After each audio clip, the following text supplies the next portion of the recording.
स्वागत है आप सभी का। मैं हूं साहिल खान और आप देख रहे हैं साहिल की डायरी। इस वक्त हम मौजूद हैं गोरखपुर जिले के टाउन हॉल में। सबसे व्यस्त इलाका ये है और सीएम योगी का गृह जनपद भी है।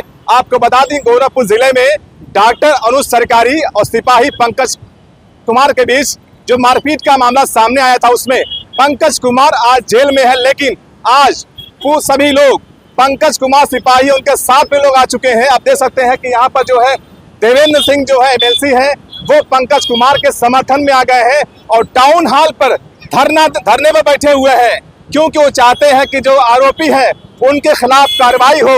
और देख लिया, हम टाउन हॉल पे पहुंचे हैं और सीधा हम बात करेंगे एमएलसी जो है देवेंद्र प्रताप सिंह, उनसे बात करेंगे कि आखिर पूरा मामला क्या है। अपनी ही सरकार में धरने में बैठने का क्या मतलब है, चलिए बात करते हैं।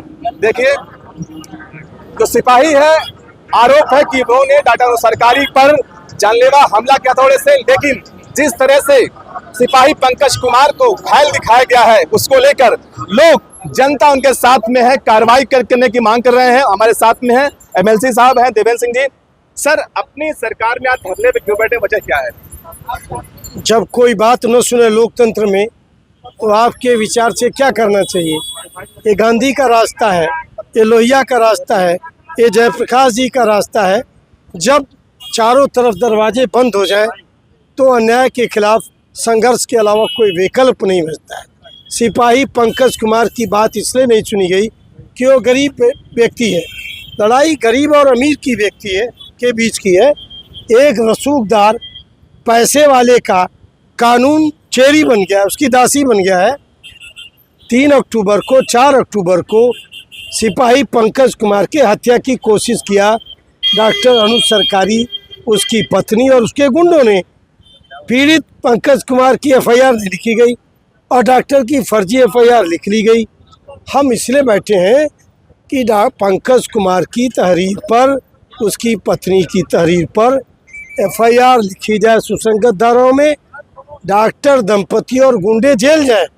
उसकी पत्नी मेडिकल कॉलेज में एचओडी है, वेतन राजकोष से लेती है, काम करती है अपने पति के अस्पताल में, उसे सेवा से बर्खास्त किया जाए, ये हमारी मांग है।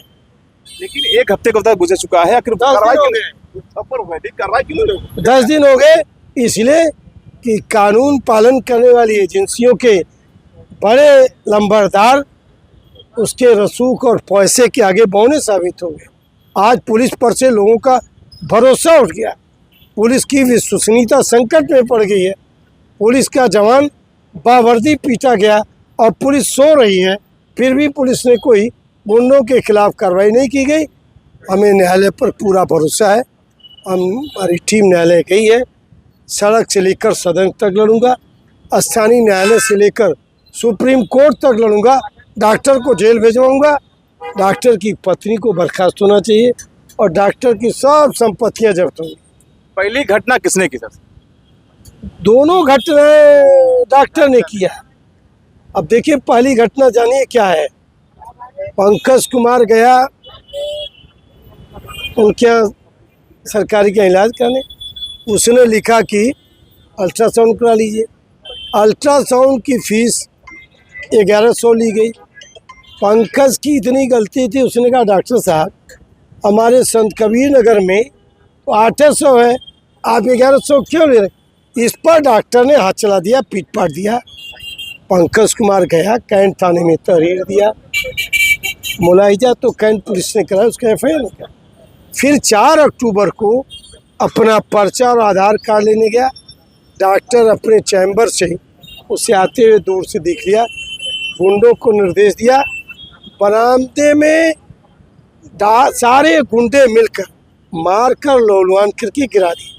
जब वो गिर गया जमीन पर, तब डॉक्टर अपने चैम्बर से निकला, राड लेकर, राड से पीटा, बेल्ट से पीटा, जूते से पीटा। और उसकी पत्नी ने तो गजब कर दिया। उसकी पत्नी ने कहा, इसको मेरे चैम्बर में चलो।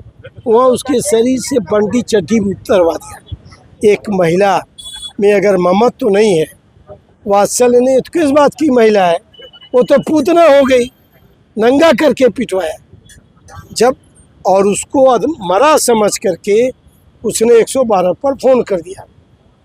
उसको अपनी जब गलती का एहसास हुआ तो हथौड़े वाली मनगढ़ंत कहानी प्रशासन को बताया।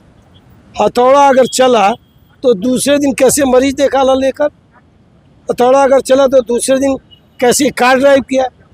5 हथौड़ा में एक हथौड़ा अगर आपके सर पर लग जाए तो महीनों आप इस तरफ चले जाएंगे। ये डॉक्टर का साई है, अस्पताल इसका बूचड़ खाना है, इसकी बीपी को एक्यूज्ड है, सा अपराधी है, इसके गुंडे 100 अपराधी हैं, सबकी जगह जेल है। इसी मांग को लेकर मैं उपवास में बैठा हूँ। मामला सीएम साहब संज्ञान में है क्या? अब सीएम के पास आप जानते हैं इंटेलिजेंस होता है जो हर छोटी बड़ी घटना का संज्ञान उनको कराता है। उनके बगल में का मामला ये है? नहीं, उनके घर का मामला है, ये सवाल उनसे पूछिए। अब मुख्यमंत्री की आप सरकार में ही यहीं से पूछ रहा था? मैं सरकार में हूँ, लेकिन इसी सरकार में प्रधानमंत्री जी कहते हैं जनप्रतिनिधि जन सरोकारों से जुड़े रहें, जनता की समस्याएं सुने, उसका समाधान करें। इसी सरकार में मुख्यमंत्री जी सांसद रहते रोज धरना अनशन प्रदर्शन करते थे। सरकार ने एक आदेश किया है कि जो भी विधायक आपके पास पहुंचे अधिकारी के पास, अधिकारी कुर्सी छोड़ो सुकौन को दे दें। नहीं, तो आपकी बातें सुनी जा रही है? कहीं उसकी बात नहीं सुनी जा रही। बीजेपी विधायक माने ओबीडियंट डोमेस्टिक सर्वेंट। मैं सत्तारूढ़ दल का विधायक हूँ।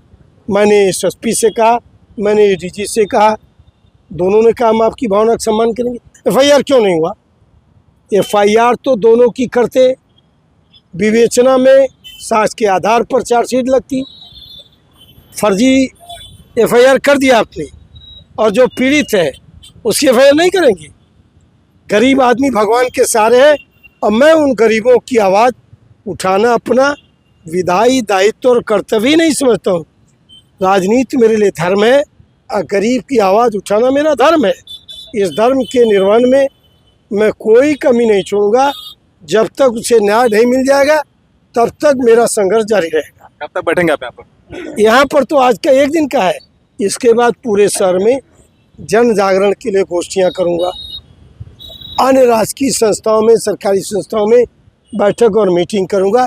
एक ऐसा वातावरण तैयार करूँगा कि जन जन, वो तो गरीब आदमी है, इस आंदोलन में वकीलों का समर्थन है, इस आंदोलन में शिक्षकों का समर्थन है, इस आंदोलन में संयुक्त कर्मचारी परिषद का समर्थन है।